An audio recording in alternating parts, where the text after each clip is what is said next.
Good morning, students. Welcome back. Today we are going to start with chapter number 9, Final Account of a Proprietary Concern. So you can see your textbook page number 271. First of all, what is the meaning of final account?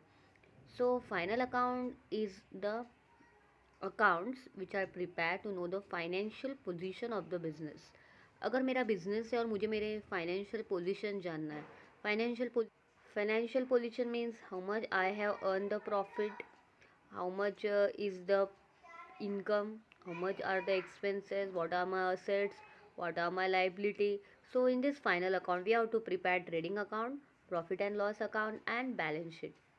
Trading account show gross profit or gross loss, that is gross result of the business. Profit and loss show net results of business, and balance sheet show the financial position of assets and liability. So what is the importance of final account? It helps the management for planning of policies. It is help to know the true picture of our status. Last year का final account देखेंगे और इस year का final account को compare करेंगे तो हमें पता चलेगा हमने प्रोग्रेस किया है या नहीं किया है. Final account is a useful as a accurate accounting record. It helps in future if anything court disputes, anything happen in court or dispute, in that case we can show as evidence in proof. Final accounts helps to clear up amount payable to government on various tax, and it is compulsory for every business proprietary concern to prepare a final account. So final account is very important, in which first what we have to prepare, trading account. Trading account show all the direct expenses and direct income, जैसे wages, freight, carriage inward, coal, gas, मतलब the points which are related to factory will come in trading account. So you can see the format of trading account. So ये आपको format ध्यान देना है. Always trading account में पहला आता है ओपनिंग स्टॉक, फिर purchase minus purchase return, next all the direct expenses, freight, custom duty, wages, coal, royalty, factory expense. And credit side of trading account, it will come by sales return, and any points which are related to goods. If anything goods related point will come in trading account, credit side, just as good distributed as free sample, goods taken for personal use, closing stock. And finally if credit total is more than debit, then we'll get the answer gross profit. और अगर debit की total ज़्यादा हुई credit से तो हमें मिलेगा gross loss. सो trading account से हमें कौन सा रिजल्ट मिलता है, ग्रॉस प्रॉफिट या ग्रॉस लॉस. देखो अभी छोटा सा ट्रेडिंग अकाउंट बनाने बोला है. Illustration 1 you can C wages and all सब पॉइंट्स दिए हैं. अभी मैंने आपको बताया वैसे ही फॉर्मेट में आपको ट्रेडिंग अकाउंट सॉल्व करना है. पहला ऑलवेज क्या आता है, ओपनिंग स्टॉक.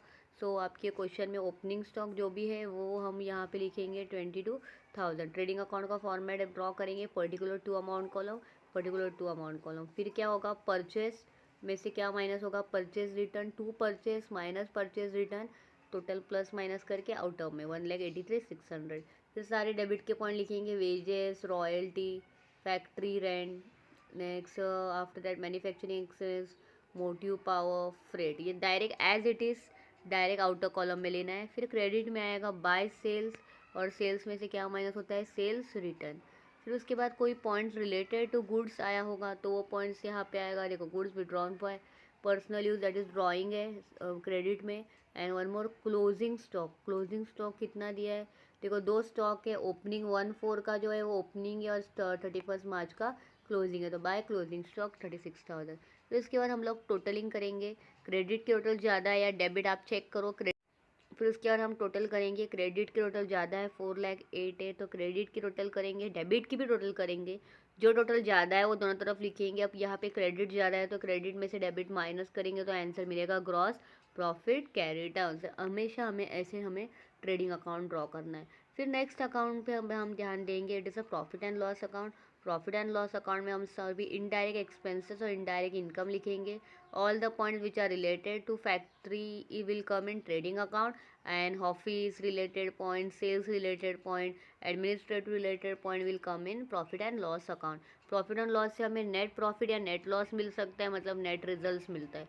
अब देखो प्रॉफिट एंड लॉस का जो फॉर्मेट है वो कैसे होगा, अगर आपको लॉस आया होगा ट्रेडिंग में तो डेबिट में आएगा प्रॉफिट एंड लॉस में, और अगर प्रॉफिट आया होगा तो क्रेडिट में आएगा. उसके बाद सारे एक्सपेंसेस जो भी है वो डेबिट में लिखेंगे और सारे इनकम जो भी है वो क्रेडिट में लिखेंगे. और उसके बाद हम प्रॉफिट एंड लॉस की भी टोटलिंग करेंगे, क्रेडिट माइनस डेबिट.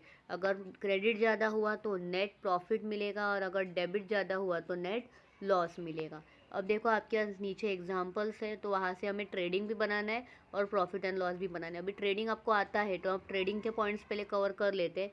वेजेस कौन सा अकाउंट में आता है? Trading, purchase trading, carriage inward trading, sales return trading, opening stock trading, salary profit and loss, royalty trading, rent profit and loss, bad debts profit and loss, outward आया carriage profit and loss, printing and stationery profit and loss, advertisement profit and loss, discount insurance profit and loss, factory rent trading, commission profit and loss, purchase return trading, sales return only sales trading, commission received profit and loss, rent received, discount received, profit and loss. अब हमें trading account के points trading में लिखने हैं। To opening stock, अब भी हमने mark किया, वहाँ से लो टू ओपनिंग स्टॉक। फिर परचेज में से परचेज रिटर्न माइनस होगा। फिर सारे ट्रेडिंग अकाउंट के पॉइंट यहाँ पे आएंगे फैक्ट्री रिलेटेड। कौन से पॉइंट है? वेजेस, कैरेज इनवर्ड, रॉयल्टी और फैक्ट्री रेंट। क्रेडिट में से सेल्स रिटर्न माइनस करो, 148 100 आएगा। And one more closing stock नीचे दिया है, वो ट्रेडिंग के क्रेडिट में ऑलवेज लिखना ही है, 56 850। Now take the total, credit total is more than debit, मतलब माइनस करके आंसर मिलेगा ग्रॉस प्रॉफिट। क्रेडिट की टोटल करो, डेबिट की टोटल करो। क्रेडिट की टोटल आएगी 2,04,950, उसमें से डेबिट की टोटल माइनस करो तो आंसर मिलेगा 8920। अब ये आया gross profit carry down. Now profit, अब प्रॉफिट एंड लॉस में क्रेडिट में जीपी, ग्रॉस प्रॉफिट को नीचे ब्रॉट डाउन करो। अब सारे एक्सपेंसेस लिखेंगे प्रॉफिट एंड लॉस के, salary, advertisement, discount, rent, insurance, bad debt, carriage outward, जो भी क्वेश्चन में था, कमीशन, प्रिंटिंग एंड स्टेशनरी। जो भी रिसीव्ड वाले पॉइंट है वो हमारे इनकम है, तो प्रॉफिट एंड लॉस के क्रेडिट में आएगा 3 पॉइंट रिसीव्ड वाले। अब सेम रूल है, क्रेडिट की टोटल करो, डेबिट की टोटल करो, प्रॉफिट एंड लॉस की।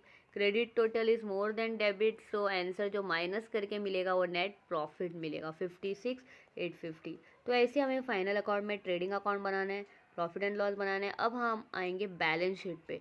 What is the meaning of balance sheet? Balance sheet as no debit और no credit. Why? Because balance sheet is not a account. Balance sheet तो हमारे लिए account नहीं है, balance sheet is a statement which show financial result. So balance sheet के दो sides होते हैं, left hand side and right hand side.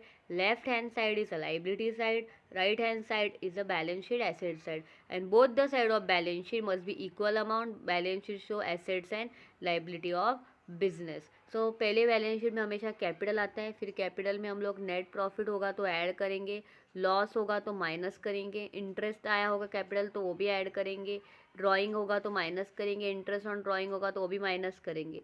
फिर उसके बाद सारे लाइबिलिटीज़ लिखेंगे, bank loan, creditors, overdraft, bills payable, outstanding expenses और प्री रिसीव्ड इनकम।